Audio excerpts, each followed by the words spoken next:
The Brownsburg residents filled the town council chambers to hear more about a controversial $15 million athletics complex on the north side of the city. We first told you about this project last week. Wish TV's Dan Klein reports proponents believe this will be a huge draw for the area. Others, not so sure.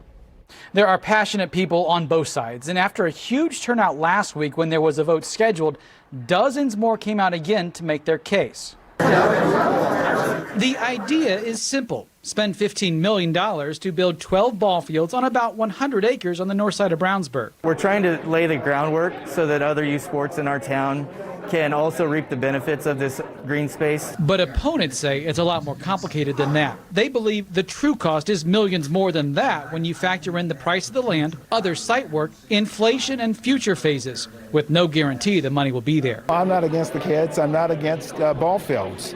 But we have to be financially responsible of our tax dollars. Most of Thursday's meeting was spent with the Little League presidents going over their numbers and taking questions from the town council and park board. Some of the audience were not happy. They couldn't go on the record with their thoughts, being forced to approach members directly. Frustrated in that I have an opinion that couldn't be expressed in this meeting where all those people were in. It's really diving into the details to find out what the true cost to our community is.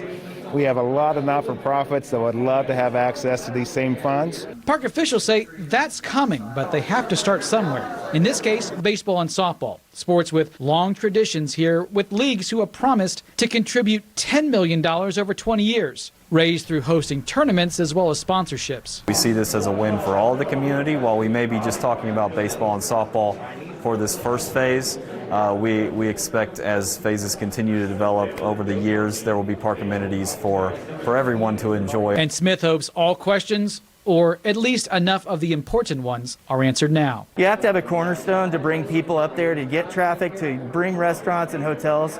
And we're hoping that the sports park will be that cornerstone. The council vote is scheduled for Thursday night, March 25th.